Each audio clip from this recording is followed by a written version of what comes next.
That's Jimmy Stein. I'm Clint Lamb, and this is the BamaOnLine YouTube channel. Jimmy, yesterday we talked a lot about the trenches, right? I mean, offensive line, defensive line, covered a little bit, talked a little bit about Bandit, talked a little bit about Wolf, talked about those inside linebackers.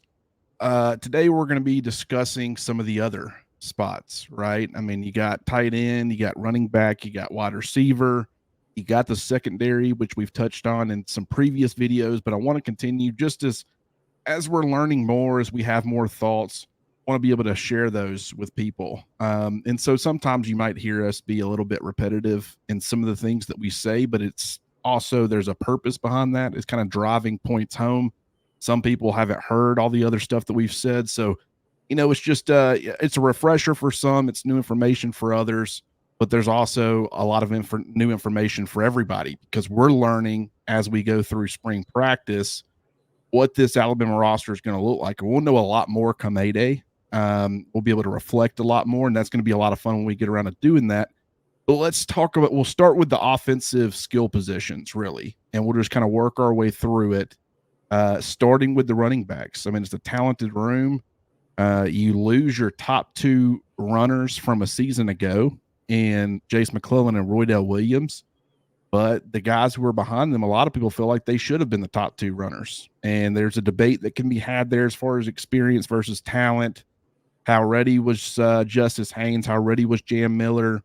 I think they were pretty close, but just the opportunities weren't always there.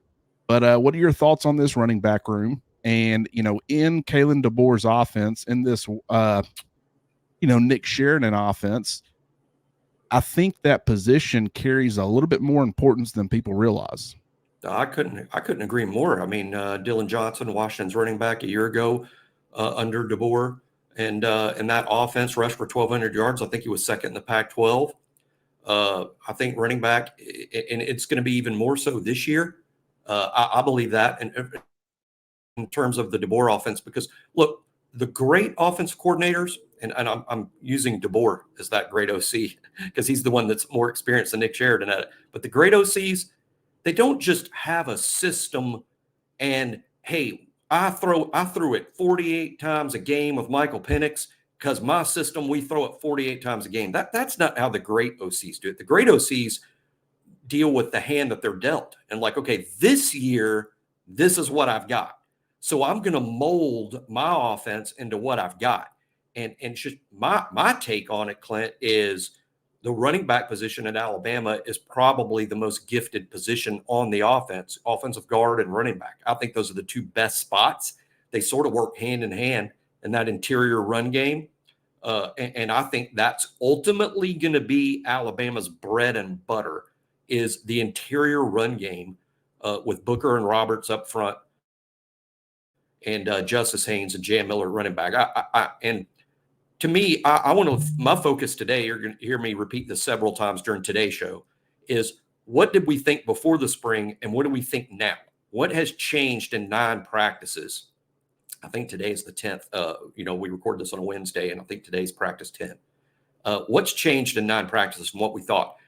There has been a slight change at running back to me in terms of what I think now versus what I thought then. And that was going into the spring, I felt seniority alone, seniority plus talent. I would put Jam Miller as sort of the starting back with Justice Haynes playing an equal amount of time. And that's kind of how I viewed what Alabama would be at running back in the fall, the Jam and Justice show, with basically both of them getting equal touches, but Jam being the first one out because he's a junior and he's played a little more. I think what I've seen so far this spring has led me to change that a little bit. I've renamed the whole show from the Jam and Justice show to the Justice and Jam show. I think Justice may be actually the number one back and getting more touches than Jam.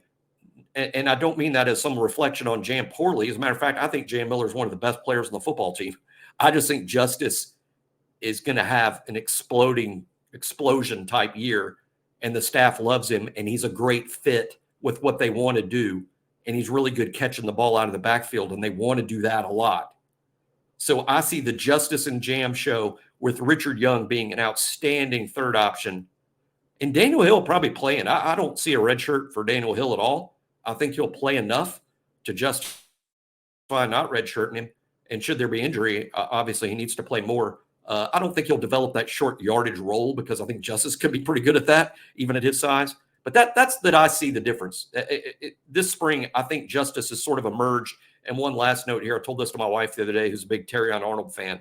I think Justice is this year's Terrion Arnold in terms of the most engaging interview that fans like. You know, I don't think the fans knew Terrion until this year.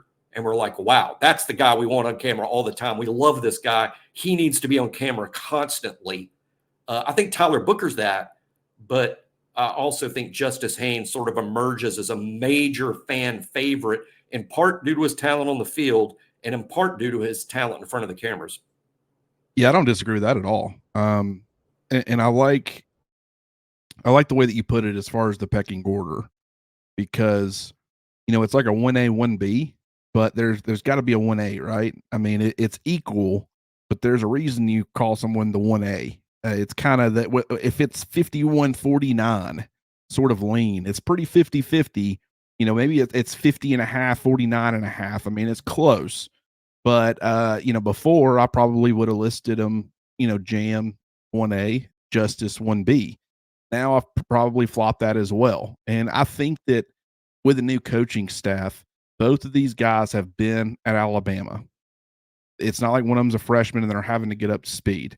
Both of them have seen some action. Obviously, Jam Miller has seen a lot more action up to this point with that extra year. The fact that he was kind of that mop-up duty running back in 2022, the fact that he got some pretty valuable touches in 2023, Justice certainly did too, but you kind of started to see the trend of Justice getting a bigger role in that first round of the college football playoff against Michigan. I mean, he had some important touches, and, I'll be curious to see just what the distribution looks like. Like, I think it's probably going to continue to act as that, two-headed monster. Like it's going to be those two as your two primary ball handlers.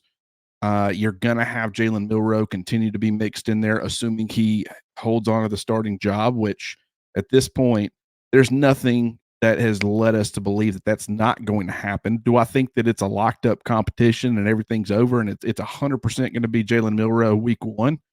No, I don't think it's reached that point yet, but I will say there's been nothing to indicate that he's not. So the approach should be, let's see what this Kalen DeBoer offense looks like with Jalen Milroe under center, behind center, whatever, however you want to describe it. How does he fit into it? How does DeBoer fit in with Milroe? And then if things change for whatever reason, then you start to adapt and you start discussing the other stuff. And I'm sure we'll touch on that a little bit. But for now, I think it needs to be Milroe kind of being that guy that we predominantly talk about with this offense. And if he ends up being the starting quarterback, he's going to have a major role in the run game. I mean, Kalen DeBoer has talked about how he still kind of needs to make some improvements as a passer, but he's been super consistent. The aspect, the element that he brings with his legs, that's something that they've discussed at length. Is something that we already knew about Jalen Milroe. I mean, it's not like it's new information, but I do think that it's going to be the Justice and Jam show at running back with a heavy mix of Jalen Milroe, kind of as that, you talk about number 3 backs. I would probably say, at this point, it's not going to be exactly like this, but I would say a third,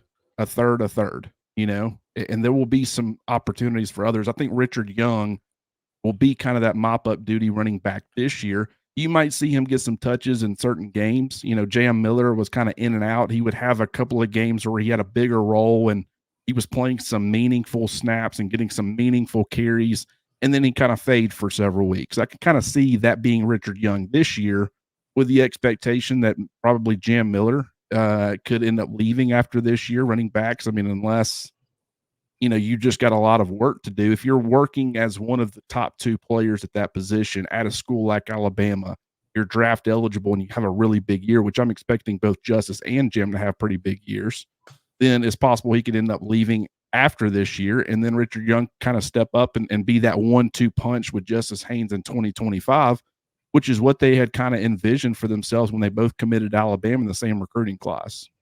That's exactly how I see it. I do think Jam Miller, maybe that would surprise a lot of people that aren't super familiar with Alabama's program. I think if you ask Mississippi State or Kentucky fans, what's your opinion on Alabama's Jam Miller, their response could be, who is that? They don't know, but they will this year. I mean, I think Jam. I'm not saying he explodes on the national scene, has a 1,000-yard season at all. I think that's going to be very difficult, considering he's going to be splitting these carries with Justice Haynes and Jalen Milroe, as you smartly point out.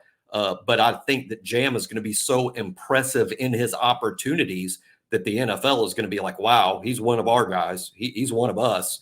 And we're getting this kid with a lot of tread on the tire, which they love. They love that. So, yeah, I can see that happening, definitely. But in terms of what's changed from what I envisioned about the running back position prior to spring to what I see now after 9 practices, is just flipping the Jam and Justice show to the Justice and Jam show. And I think they'll both do well. And one last thing I'll say about what you said about Jalen getting carries at quarterback, that's so important. No one's going to want that more than Justice and Jam. And when teams commit a spy to Jalen Milroe, when teams are forced to do that, no one in the offensive meetings are happier than Justice and Jam, because that's one less run defender that is focused on them. And can you imagine how good Justice and Jam are if the defense only fields 10 guys and not 11? And that's exactly what they'll have when the other team commits a spy to Jalen Milroe. That's Jam and Justice freed up in that tackle box with one less defender, that's worried about them. So I see it as a big year for Alabama's run game. I do think Alabama's going to throw it. I've said many times that Jalen Milroe threw it almost 23 times a game last year. I see that number being more like 34 this year. And I agree. I do believe that. But I also think that this is not going to be a chunk it all over the place offense. This is going to be an offense whose bread and butter is the interior inside zone run plays behind Roberts and Booker. And that's going to be where Alabama wins football games, is the interior run game and the Justice and Jam show. Yeah, and so you look at like focal points of this offense, and really I think there's going to be several. I mean, it's supposed to only be 1 or 2 guys when you're talking about that sort of thing, but I think there's too many different directions you can go. I think Justice Haynes is going to be very involved in this offense. I think Jam Miller is going to be very involved in this offense. I think Jalen Milroe's legs are going to be very involved in this offense.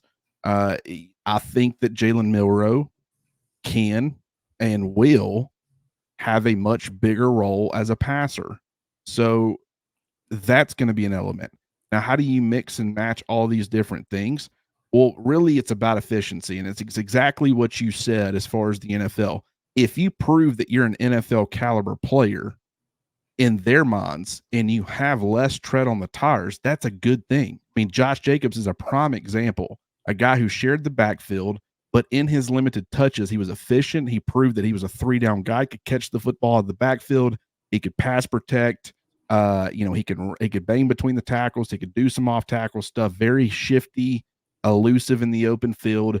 He displayed everything that you needed to display as a running back to prove to NFL teams that he was worthy of being a first round or day 1 selection. Never had a 1,000-yard season. Never rushed for 10 Never plus started touchdowns. a game. Never started a game.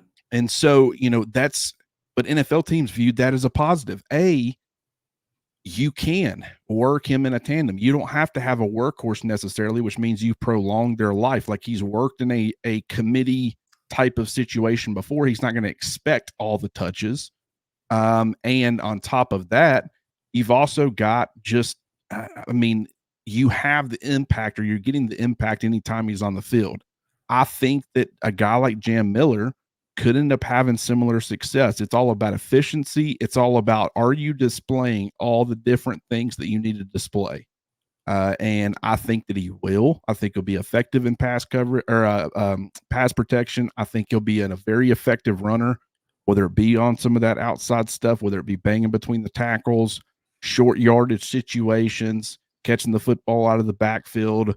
I think he's going to, show a 3-down skill set. And that's what's really impressive about this room in general is that, Kalen DeBoer, after the first scrimmage last Thursday, he was asked about, how do you like how some of these skill sets are meshing, kind of a thunder lightning type of situation. And his response was, well, we don't really view it as a thunder lightning type of situation.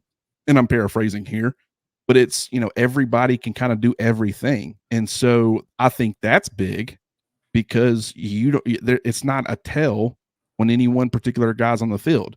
Jahmyr Gibbs, as dynamic and electric as he was, when he was in the backfield, things were going to look different quite a bit compared to when Jace McClellan, the number 2 guy, was lining up in the backfield. And so defenses could kind of key in a little bit on, okay, we know they're going to be doing these types of things when Jahmyr Gibbs is on the field, and you're probably going to see some more complementary stuff, some different things when Jace McClellan's on the field. And so when you've got a bunch of guys who have similar skill sets, but they also have different skill sets. I don't think Richard Young's the same player as Jam Miller or Justice Haynes, even though I think Justice and Jam are pretty darn similar, whether it be stature, whether it be the way that they run, what they can do for your offense. There's some small nuanced differences, but I think that, they're pretty similar on that front. So when either one of those 2 guys are on the field, it's the same types of things.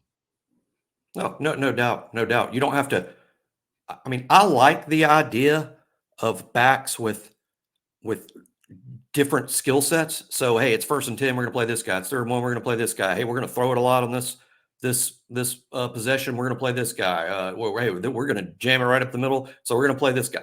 I like the idea that this is going to be, to me, all about fresh legs.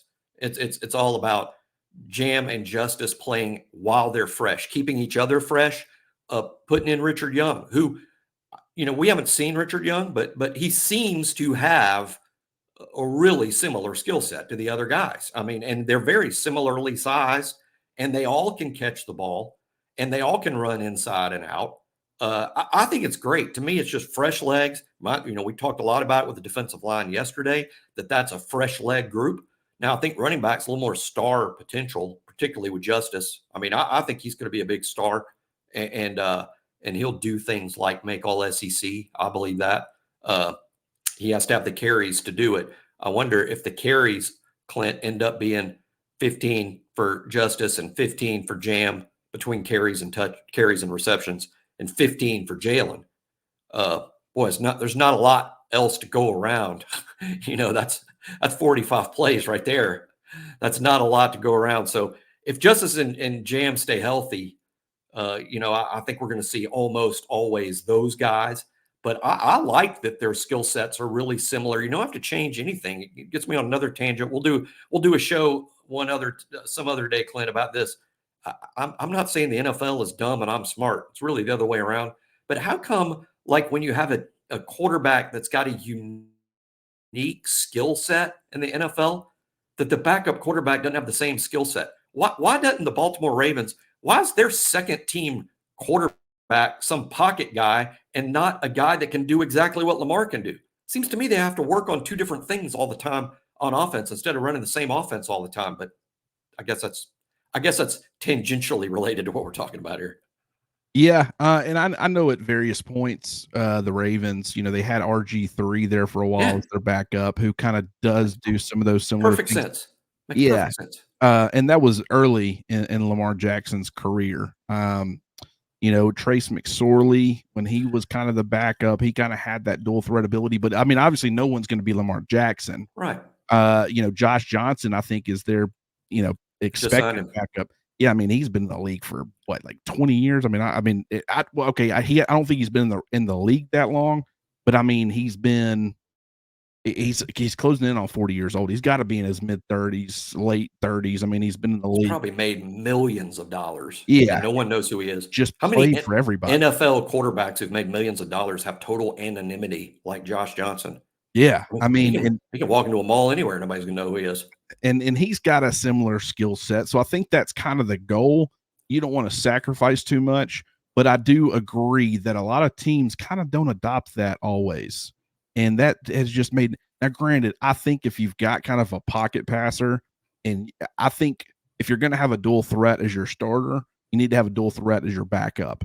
But if you've got kind of more of a pocket guy, a Mac Jones maybe leading the way, having a guy, if he's got to come in a pinch, who has that dual threat ability, kind of throws the defense off. They're scheming things a certain way, they're playing things a certain way, and now you bring in this athleticism, as your backup. And I think that can kind of throw them off guard. And I mean, if there's some chemistry that needs to be built with the receivers, because he hadn't been working with the starting receivers, just essentially make him a serviceable, okay passer for 1 week at least, and just hammer his legs and hammer your run game. And you can kind of come in and win games that way. So I think in one sense it works in one direction, but I agree the ideal situation for your number 2, if you're going to have kind of a Lamar Jackson type as your starter, would probably be to have a similar skill set, type of guy. But that is, a really interesting thought, because the dual threat quarterback, I mean, having that element in your offense just adds such a wrinkle, and it puts such a strain on the opposing defense.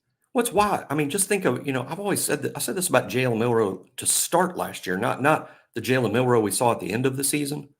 But look, quarterbacks that are inexperienced and haven't played a lot, what made Jalen so intriguing to me the whole time was the building blocks. And the two interesting building blocks that he has is the true 4.4 speed. I mean, this kid can really run. He runs like a fast wide receiver. And the fact he can stretch the field with his arm. He's a good deep ball thrower. Those two building blocks alone are fascinating. And it's one of the things, if you're the coach and you got to go to a Tommy Rees, or now you go to a Nick Sheridan, it's like, hey, I got this quarterback and I want to build it around him. And he hasn't played and he doesn't do a lot of things great. But let me tell you 2 things he does exceptionally well. He's got 4.4 speed, and the best pass he throws is an accurate deep ball. I think any OC worth his salt can say, oh, I've got some ideas. Because his legs dictate that the safety plays up. Everybody's got to play up because of the legs. But his best throws are over everyone's head. You can just build an offense on those 2 building blocks, and then you try to improve everything else as the season progresses. And that's kind of what we saw with Milroe and the Alabama offense last year. I think DeBoer and Sheridan are going to be better than Rees was, because last year the offense was really Rees's show. Nick Saban doesn't really micromanage the offense. It's really up to the OC. Now it's different. Now DeBoer's sort of running the show on offense, and him and Sheridan are sort of a team. I think the 2 of them, they're going to make more hay out of those building blocks than Rees was able to. And I know it's a little bit off what we were talking about, but it just made me think of it, when you were talking about how the dual threat quarterbacks are so hard to defend. Now throw in one that's really good at throwing the deep ball, because you better have a bunch of guys in the box when Jalen Milroe is a quarterback. And when you do, what's the open part of the field, the deep part of it? Yeah, when you look at, I do think Jalen got a little bit too reliant on that at times last year, where, Really? Tommy Rees early on, just for whatever reason, didn't have a game plan that was tailor made for Jalen Milroe. I think that threw, a wrench into the production that Jalen could have. I thought it would have been important had they done that sooner, or built things around him sooner. That could have done a lot for his confidence, and just really get snowball effect. But what I will say about Jalen, and this is one area that he needs to improve, is kind of the default in a lot of situations is just throw it deep. And I felt like there were some forced throws when it got to college football playoff, and really the SEC championship, which in my opinion was an extension of the college football playoff. It became, there was too many of those where it really wasn't there, and his deep ball accuracy was off a little bit. Now, he did it long enough over the course of the entire season where you can say it wasn't a fluke. Like, he's got that deep ball ability. That didn't go anywhere. I just think he had a couple of off games with that once you hit postseason play, and he's got to get that back because that is a critical element of his game. The fact that he can strain you so much with his legs, the fact that he's still growing on the short to intermediate stuff and reading defenses and understanding where he wants to go with the football, where he might be able to go with the football, what you see in pre-snap, and then kind of confirming that in a very short, span, and then delivering an accurate football. I don't think he always trusted his mechanics and short accuracy, whether that be, swing passes to running back, screens. He kind of heard that he wasn't too comfortable doing some of that stuff. And so that's something that he's got to improve on. But just what you were saying is so true. I mean, he's a big, strong, physical runner. He's not just a guy where it's like he's really fast, but if you ever catch him, you can hurt him. He's big, he's strong, and he's physical to where he can deliver kind of those tone setting, punishing hits at that position. You don't want him doing that a lot. Right. But he did it a couple times. He did. And there were some times, where, and I questioned it, and fans certainly questioned it, where it's like you could have been a lot more physical there.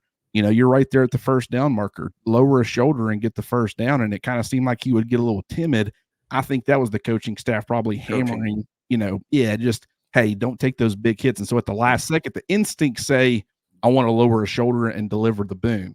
And then that coaching pops into your head and you're like, I'm not supposed to do that. And I think that created some conflicting play out of him.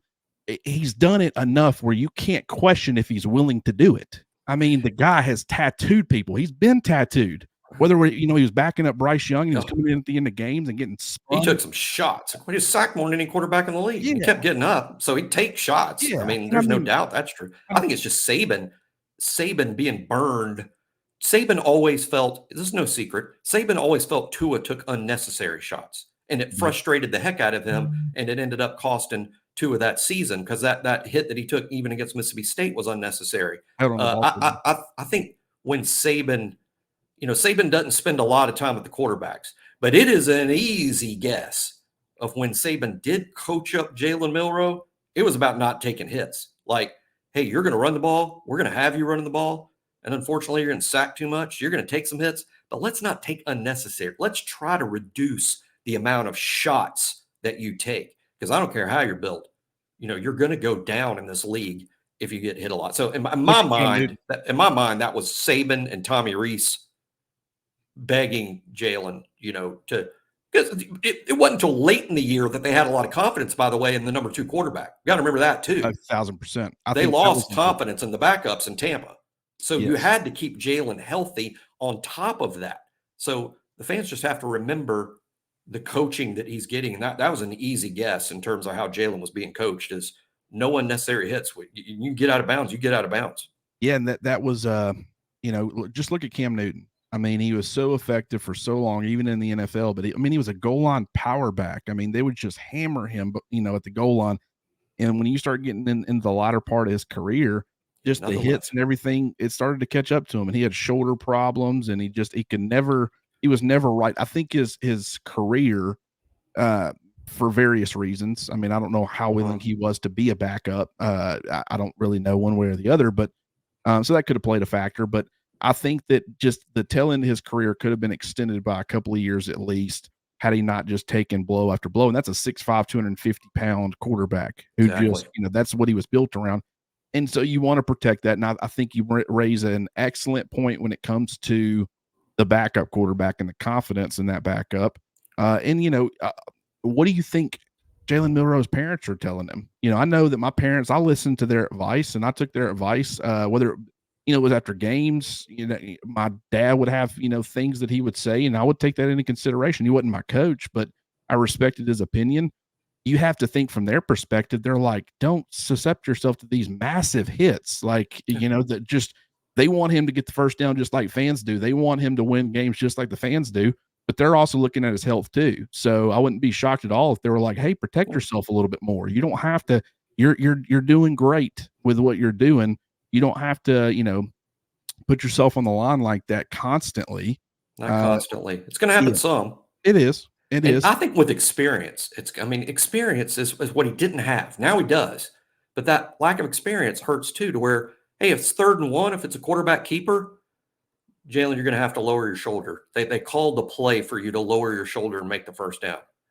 But on all other type plays, there is no reason to take a direct shot to the right shoulder, except for those rare instances of when it's 3rd and 1 or 4th and 1, and you're the one with the ball and they're at the first down marker. All other instances we need you for the season. We can punt and live for another day. Once you go down and don't get back up, the days are over. So that's the end. So and I think as he gains experience, he'll know when is the right time to take the shot, when is the right time to get on the ground or get out of bounds. And if it's 2 yards short of a fan's like, he could have made 2 more yards. I mean, let's not risk the whole season over 2 yards when the game is 7-7 in the first quarter. I mean, it's all about when and smartly deciding, okay, now it's the time to take the hit. Well, I mean, and you look at just fans need to understand this about Jalen Milroe. We still have not seen him operate an offense where something that's supposed to be second nature.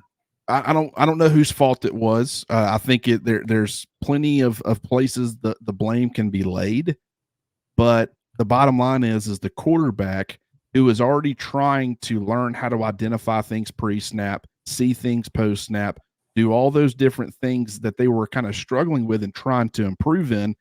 That guy was having to worry about something that no quarterback should have to worry about. And that is this snap going to be accurate? Is it going to be put in a place?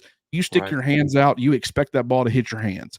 You might have to adjust a little bit, but you're not looking to, dip down at your ankles or and really the snap happening at the wrong time. That affects things, especially if Milroe's walking towards the sidelines and the ball snap like that happened. That's really not going to affect him too much other than it's a potential turnover. It puts you behind the sticks, far behind the sticks. That's a problem. But it's just the inaccurate snaps with a guy who, and we've talked about it on this show before, having to take your eyes off of the defense because you're having to worry about getting the snap. Yeah, that had to affect those pre-snap reads. There's no way. There's no way that it wouldn't. And it's even if the snap was perfect, sometimes it wasn't, and you actually had to take your eyes off of it. But it was the constant feeling of, is this snap going to be where it needs to be? I need to put more of my focus towards making sure if it is bad, if it's low, or if it's off target in any sort of way, that I'm there to compensate and get the football to make sure we don't turn it over here. But the more focus that's having to go towards that's the less, it's not as much focus going towards doing the other things that you need to do. So that's something else in defense of Jalen that he had to deal with constantly last year. And the hope is that's no longer an issue. I would also put it in the category, Clint, of what I would call dealing with the pass rush. Dealing with the pass rush is the number one issue facing young quarterbacks in college football, is dealing with the pass rush. They did have to deal with the pass rush in high school. It's an altogether different beast in college for any number of reasons, but dealing with the pass rush. And man, one thing I can guarantee people of that they might be surprised, they maybe have never thought of this before. So if you haven't, let me just promise you something about dealing with the pass rush. To me, dealing with the pass rush is about pre-snap read. Where's the pressure coming? Then when the pressure comes, I've got to keep my eyes downfield. Young quarterback, you can set your watch to this. Freshman quarterbacks that are playing college football this fall, I want you to watch them. Watch their heads. Most freshman quarterbacks watch the pass rush. That is just an automatic. It's very difficult to learn not to watch the 270-pound men coming to kill you. It's very difficult not to watch that. So I'm not ripping on them. I'm telling you it's hard. But young quarterbacks focus on the pass rush, or they don't see in the pre-snap read where the pressure's coming from, or they have to move out of the pocket to deliver the ball because of the pass rush. I call all of those things dealing with the pass rush. And I say that to say this. If we changed all the rules in football, Clint, and threw all the rules out, and normal football that we watch on NFL and college football was changed overnight to, okay, we're not doing football anymore. We're changing all the rules. We're going to play 7-on-7, just like they do in the summers. Everybody's got flags. You've got 5 Mississippis before the quarterback is sacked, but the quarterback's considered sacked after 5 Mississippis. But no one's hitting the quarterback and no one's coming to get the quarterback. If you change the rules to that, the 30 or 40 guys right now that you think are the best quarterbacks in the world, hit delete. They're all gone, replaced by 30 or 40 new guys.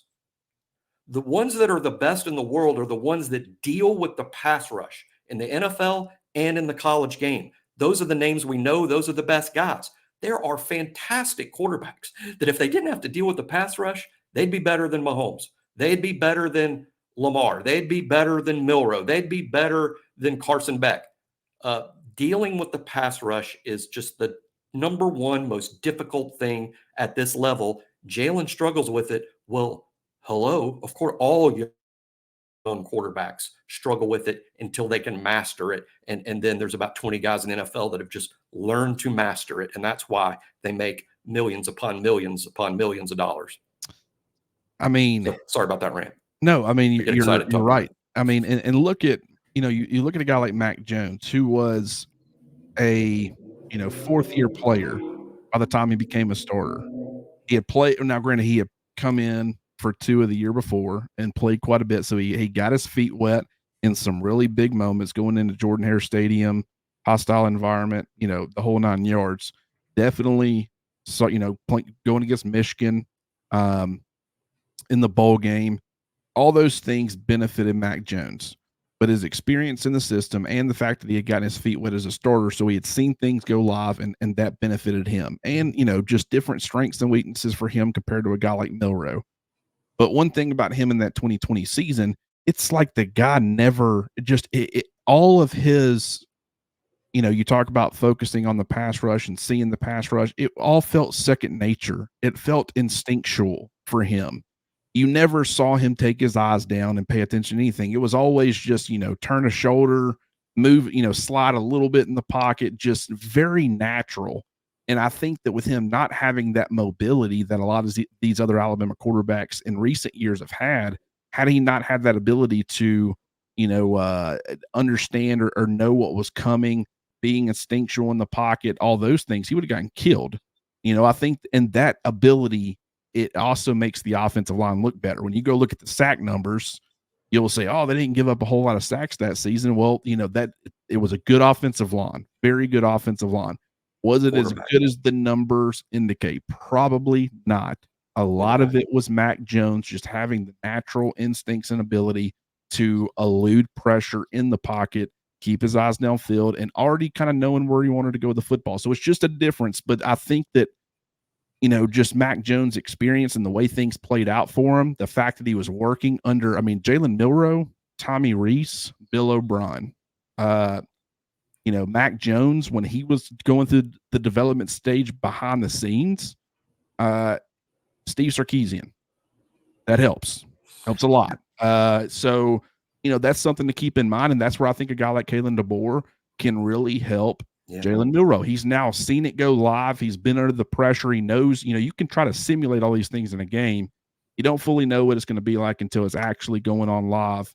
And, so I think things will continue to slow down for him. And as they do, I expect him to get a lot better. And, Alabama's offense to get a lot better. Let's talk a little bit about the receivers. And really, we can go ahead and group in the tight ends as well. What do you make of this wide receiver room? Obviously, Jeremy Bernard is a guy who transferred in. He did some really good things in Kalen DeBoer's offense at Washington. A lot of people, myself included, have kind of viewed him as the projected number 1 receiver. I think he has the traits and the ability to do that. I think his biggest issue at Washington last year was just all the NFL talent ahead of him. But now that it's his turn, what do you make of him? Is there somebody else that you're starting to view as a potential number 1 receiver? Or, how do you think this whole thing shakes out? I think I look at the receivers in 2 groups, and nothing that's happened this spring has changed my opinion about the 2 groups. And by that, I think the first group is the 3 guys that have played a lot of college football and are pretty good. And that's Jeremy Bernard, Kobe Prentice, and Kendrick Law. Those 3 have all played quite a bit with the first team in big games, and they've caught balls and made plays as young players. And now they're older, experienced upperclassmen, and they have to lead the group. Now, I wouldn't say that any of the 3 are headed for a Thursday call with Roger Goodell. And by that, I don't think any of those 3 are future first-round picks based on what we've seen so far, though Kendrick Law sort of looks like one. But I think those 3 will lead this group in terms of targets and receptions and sort of being the volume guys. But what excites me about the group is what I would call not necessarily the supporting group, because in my mind, they're still first team players because they're going to play with the ones, but the group right behind them that I don't think will catch a ton of balls, but they're likely to make plays. And that's Emmanuel Henderson, Caleb Odom, and Ryan Williams when he gets here. I think those three will play a lot and they're going to catch some balls, but they're also going to make plays. I wouldn't be shocked when the season is over, Clint, if we said something like, well, Ryan Williams was fourth in the receiver room in catches, but he was number one in biggest plays of the year. I could see that happening. I can see Caleb Odom making a big play. I can see Emmanuel Henderson making a play because I think he's going to be a really good run after the catch guy. So I see it as being fairly deep, not awesome, because the real talent is probably with those younger guys who aren't playing a big role yet. But it's a solid group, in part because Jeremy Bernard, Kobe Prentice, Kendrick Law, they're good. They got this. They're good enough to handle this transition to a more pass-heavy offense. Thank goodness that they're there, because they're going to be the volume guys. But big play potential behind them, and also guys that will see time with the ones. And that's kind of how to break down the whole group. Yeah, and we've discussed this before. Just it's impossible to confidently project how it's going to shake out. It's impossible to project all these different guys having, significant impacts. I think more so it's looking and saying, okay, what types of plays did they make when they were throwing the football? Okay, Caleb Odom only got, 15 targets. What did he do with those 15 targets? How many were catchable? How many of them were, went for a first down? How many went for a touchdown? These are the types of things you need to be paying attention to. It can't be the numbers. You can't look at the statistics at the end of the year and say, okay, Caleb Odom never emerged as a guy who was kind of a go-to option. He really never was super heavily in the rotation. There's some concern here now or something like that. I don't think that's the case. One thing I will say, and I'm starting to think, I worry because I did this a couple of years ago with Trayshawn Holden, where he was making a lot of plays in the offseason. You heard some good buzz about him. You saw some of those practice clips that they were posting of him making some acrobatic catches on the sidelines and things like that. And you start to get excited. I think I tweeted out one time, we might not be talking about Trayshawn Holden enough. And then just very mediocre season. It wasn't like it was a bad season, but just didn't make the kind of impact that we were expecting. Last year, I kind of completely counted out a guy like Jermaine Burton until really late in the process, because there was so much talent behind him, and he didn't have the sort of, first season in Tuscaloosa that everybody was projecting or expecting. And so you start to worry, okay, he was working with the second team on A-Day. It just didn't feel like things were trending in the right direction. He didn't show up for one of those, quarterbacks meeting up with the receivers and throwing sessions over the summer. There just wasn't a whole lot pointing towards him being the guy, other than the fact that he had been one of the top guys the year before. And so there was no reason necessarily to expect that he was going to have some dramatic fall. But he really took a major step forward and gained a lot of confidence in his second season in Tuscaloosa. So it can work both ways. Kobe Prentice is a guy right now who I don't think we're talking about enough. And I think we're starting to. You see the practice clips being posted. You talk to a guy like Jamarcus Shepard, and he just ranted and raved about, Kobe Prentice and his skill set and what he's been able to do. So I think that there's enough there where people are starting to talk about it more. But when you talk about these receivers, Jeremy Bernard is kind of the projected number one. You like, Kendrick Law and the physicality that he brings to the table, kind of a gadget player. What is a guy like DeBoer going to be able to do with a skill set like that, especially when it's kind of complementing what Bernard does, which is they're different players, but how you can use them in certain situations is fairly similar. You got the big body guy in Caleb Odom. You got we were talking about Jalen Hill there for a while and his ability to play on ball, kind of be that X, win vertically, do that whole thing. There's just, Ron Williams just being one of the most talented high school receivers that we've, ever seen, especially in the state of Alabama. Where does Kobe Prentice fit in? He's always a name that gets mentioned, but he's always a name that gets mentioned more as, he'll be a part of the rotation, probably be the number 3 or 4, kind of what he's been, to an extent, maybe a little bit more, but I mean, you haven't really heard a lot of people talk about him. He played a lot of slot, but I think he's got the ability to play more outside. He's got the ability to win vertically. He's got a little bit of physicality to him. I really like his build. He's built, he's not Kendrick Law, but he's got a sturdy build. And, he can win, in my opinion, at all 3 levels of the field. And so you start to wonder, I mean, is this a guy that are we not talking about him enough, Jimmy? Yeah, I couldn't agree more. I mean, I think Kobe, we always get excited about the next shiny new toy. There's gonna be a lot more talk about Ryan Williams than Kobe Prentice. But Kobe's caught something like 38 balls in his 2 years at Alabama and was good right off the bus. I mean, he was playing with the ones right off the bus, and we're not talking about a 5-star that was a national top 50 player. He won a spot with the ones, and then in the games has made plays. He's made big plays. He's caught a lot of balls. I think there are 3 guys today that could end up leading the wide receiver room in catches.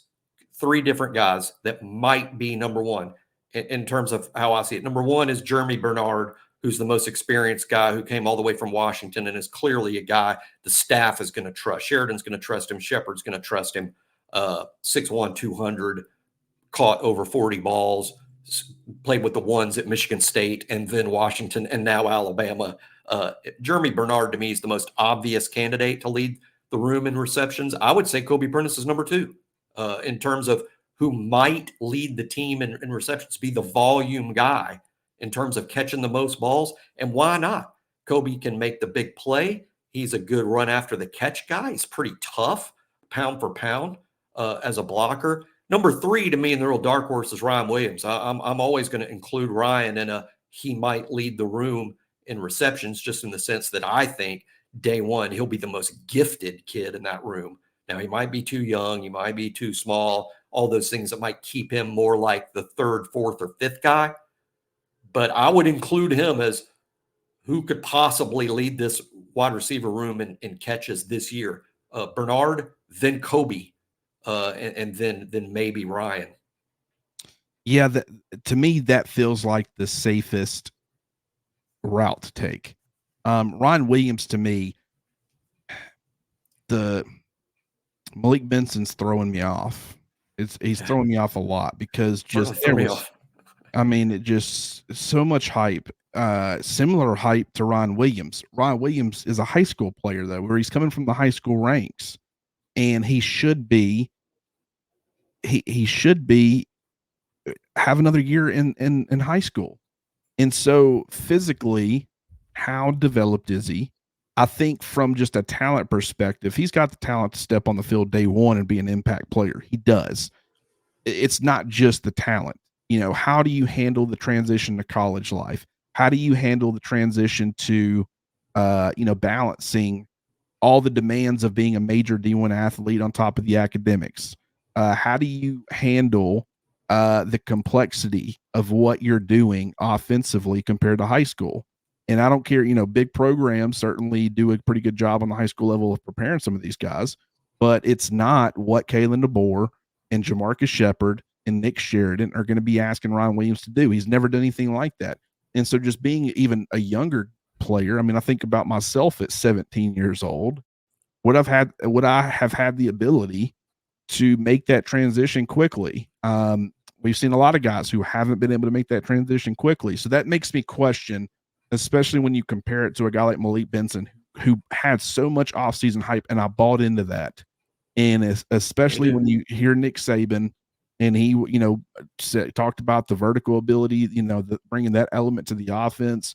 You talk about the fact that he was kind of, doing some good things pretty much from the time that he stepped on campus.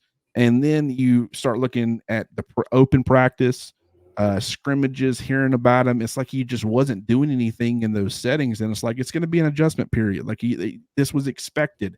But then he ended up being a starting receiver all year, and it just never happened for him. Just like I said, like 20 targets on the entire season.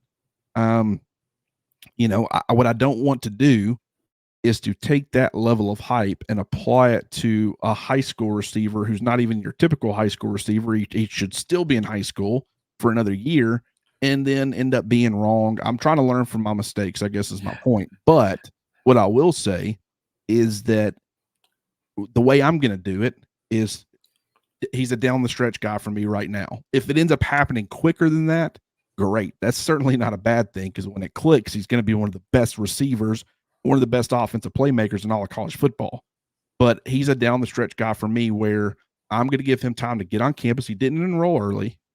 So he's not going to have that advantage where he's already getting, adjusting. Even a guy like Caleb Odom, who's a year older, he's also already on campus, and he's getting adjusted or acclimated to the college life and the demands and all those things. So, all those combinations, taken into consideration, I'm thinking he comes in probably, when DeBoer gets asked about him, he says good things. He's working on this. He's doing this. And then maybe at a certain point in the season, maybe around the mid-season point, you start seeing, oh, wow, this random game, we saw a little bit more Ron Williams, kind of like Jalen Hill last year to an extent, even though we kind of saw him early. It would be that, maybe at the mid-season mark where there's just a game where all of a sudden he ends up getting more reps than you expected. Maybe he gets a couple targets. It's like, man, when he was on the field, they were really, making a concerted effort to get him the football. And maybe he's doing some good things with those limited touches. And then you just start to see it snowball and evolve. And then by the end of the year, is he one of the top players in the offense? Probably not, but he's doing enough where you're super excited about what he can bring to the table in 2025. Yeah, I mean, Devontae Smith being a good example. I could easily see him. I've always compared him to Devontae. To me, they're very similar in terms of their skill sets and who they are and what they are. I think he's similar to Devontae. And I look at Devontae's freshman year, there was not a high volume of catches, but there were big catches, including maybe the biggest catch in the history of the sport of college football in his freshman year. And I think Ryan can do that. I mean, I'm not going to be surprised at all if Ryan delivers some big plays that help Alabama win the game. What I'll be a little surprised is if he's a high volume pass receiver like we expect of, or like I expect of, Jeremy Bernard and Kobe Prentice, who I think would be the top two guys myself, maybe Kendrick Law, maybe Jalen Hale if he's healthy, who I should have included in that first group of four. But I will say this about Ryan. I think there's me and you feel very similarly about Ryan. I would just say more in depth that there's a range of outcomes I see for Ryan that I don't rule out. I mean, I would be, instead of being so specific like I was about Malik, and I was just as wrong about Malik Benson as you. I said emphatically a year ago, Malik would lead the team in receptions, catches, and touchdown catches, and boy, was that wrong. So, wow. I'm not going to do that again, or I'm going to try not to do that again by expecting too much out of Ryan. But I will say that the range of outcomes for Ryan is leading the team in catches, which I do think is possible, to maybe being the very bottom of the first team rotation, being the seventh guy. If you're going to play seven, maybe he's the seventh guy. I see that as the range of outcomes. Like, he could lead the whole team. He could be seventh. The best bet is, of course, somewhere in the middle, right? Third, fourth, fifth, in terms of catches, targets, receptions. I think that's just the best bet because there is a wide range of outcomes.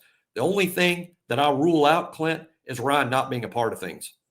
I rule that out. I know he's young. I know he's supposed to be in the 12th grade. I've seen enough Ryan Williams to know he's going to be a first-team player. He will play with the first team, even if he's not needed. Even if they leave the spring, Clint, going, you know what? If Jalen Hale gets back, we got Kobe, we got Jeremy Bernard, we got Jalen coming back. Emmanuel Henderson's a dude. We like Caleb Odom. We even like Cole Adams. He's good. Even Jaron Hamilton's a guy that could play some snaps and be good. And holy moly, boy, Bubba Hampton makes plays. We don't even need Ryan. even if that's their attitude, Ryan's still going to win a spot. He's too good. He's too good. He's going to impress Shepard. He's going to impress Sheridan. He'll impress DeBoer. He'll be out there. That's what will stun me, is Ryan not being out there. Now, leading the team in receptions, I don't rule it out. I just don't think it's likely. We're just too good at wide receiver. And again, Jaron Stevenson was a 5-star that reclassified. And did Jaron play? Yeah. Did Jared even start? Yeah. Jaron was even a big part of an Elite Eight win. But Jaron was over his head a lot this year, just not ready to bang bodies with SEC big men. I could see Ryan having a sort of like a Jaron Stevenson year. First team, played a lot, physically overwhelmed at times, but then season's on the line, made a play that helped win the game. I don't think it happens as early, but I do like kind of the comparison to Jalen Hill and just the impact that he made last year. Like he ended up playing in a lot of games. He would come into the mix for, a specific game, and then he kind of fade into the background for a little while. And then you see him come back, and he would make, when given an opportunity, he had 5 catches last year, 148 yards, close to 30 yards a catch, and a touchdown against Ole Miss. That's the kind of, I think when we look at the numbers, it's going to be like, man, Ryan Williams had 9 catches last year. He didn't even get double-digit catches. But you're going to look at the yards per catch. You're going to think back to some of those moments, and you're going to say, man, but those were some impactful plays that he made. And, some of them might come at the end of games where they're trying to get him more reps and more targets and make sure that he's happy. I mean, we're living in a transfer portal era. That is on the mind of coaches. But I think there's going to be at least, 3 or 4 meaningful games for him where maybe he doesn't see a ton of volume necessarily, but he ends up making some pretty big plays that really have you excited about his future. That's the most realistic scenario for me, but I'm right there with you. If he ends up having, being one of the team's best receivers, even if it's a down the stretch situation, first half of the year or first, third of the year, we're not seeing him too much. Last 2/3, last half really starts coming on strong. And then you look at the final numbers at the end of the year, and he's one of the top 3 receivers. Maybe not in catches because just the volume wasn't there at the beginning of the year, but maybe because of his yards per catch. Like you look at Jermaine Burton and the fact that he averaged so many yards per catch last year. He ended up averaging, 20.5 yards. So even though Isaiah Bond played in more games because he was healthy, and the fact that he ended up having 9 more catches, Jermaine Burton had 130 yards more than him on the year because of that average. So even though you might look at targets and receptions and say, well, Ron Williams is 5th on the team, maybe he's 3rd on the team in receiving yards. I could totally see something like that playing out. I don't think anybody should really be shocked. I will be shocked if he's dynamic from day one to the point where he ends up leading the team in all those categories. Yeah, I won't be shocked. But, at the same time, there's a difference between not being surprised and having the expectation. Yeah. I think some fans out there expect Ryan to be the number 1 receiver on the team. Those people might be disappointed. If you set the expectation at that, that's why I think you're setting the expectation that, he's going to play and he's going to make some plays and he's going to help the team. But I think setting the expectation there is a little more fair to Ryan. But I tell you, I can get carried away when some thought pops in my head like this. Does Western Kentucky have a defensive back that can cover Ryan Williams? My answer is no. So we'll see. Hey, I'll say this too about the quarterbacks, and this is gonna be the last thing we say. We're gonna hop out of here. I think the approach, whether it be Austin Mack, whether it be Ty Simpson, whether something crazy happens and it's Jalen Milroe acting as the backup or whatever, if it's Dylan Lonergan, any of the 4 guys, whoever's the number 2, I think the approach at the end of games is not going to be purely mop-up duty, turn around and hand the football off. I think it's going to be operating the offense as you typically would. It's a new system. They're trying to get guys used to it, especially if Jalen Milroe is your starter. You want to make sure that the guys behind him are prepared and they're getting as many, simulated game reps as possible, even if it's at the end of games. And so if someone's in there slinging the football around a little bit at the end of games, someone's got to be on the receiving end of that. If you start rotating your receivers, I could see Ryan Williams early on against the Western Kentuckys and stuff coming in at the end of a game having a couple of huge catches, and now fans are buzzing. I mean, get this guy on the field, and then maybe he takes a step back when they start getting into the meat of the schedule with Georgia and things like that. But then you see enough of him. Maybe you see him a little bit against Georgia, and then it starts snowballing. Just so many different possibilities. I mean, we could talk about this all day, but someone's got to be out there catching the passes if what we're talking about with the quarterbacks is correct and how they operate or deploy those guys at the end of games. And Ron Williams feels like a pretty safe bet that they will make an effort to make sure he's involved and getting some targets and getting some praise. And then we'll see what happens from there. Jimmy, you got anything else before we hop out of here? No, not at all. Just very excited about practice today, practice Friday, and scrimmage on Saturday. And we're all just 10 days away from A-Day. We're in all of this, and with what I hope will be a massive crowd in Bryant-Denny to welcome Coach DeBoer. We'll all be treated to a show 10 days from now. Yeah, it should be fun. And I mean, just the information continues to pour in, and we'll be here to react to it. I know we didn't really talk about the tight ends. We'll be sure to do that. We'll get to it, and we'll be reacting to the scrimmage. A lot of information is going to be coming out of this scrimmage, a lot to react to. I'm excited to do that with you next week, and appreciate you as always.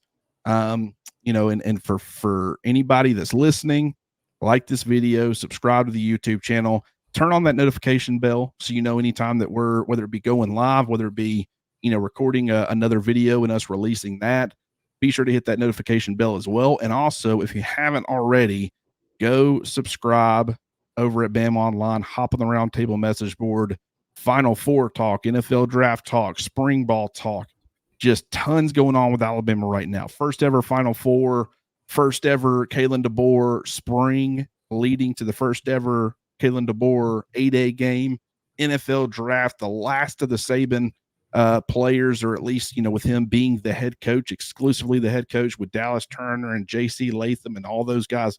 Just, where do those guys end up going? Is Kool-Aid McKinstry, is he a first round pick? Is he not?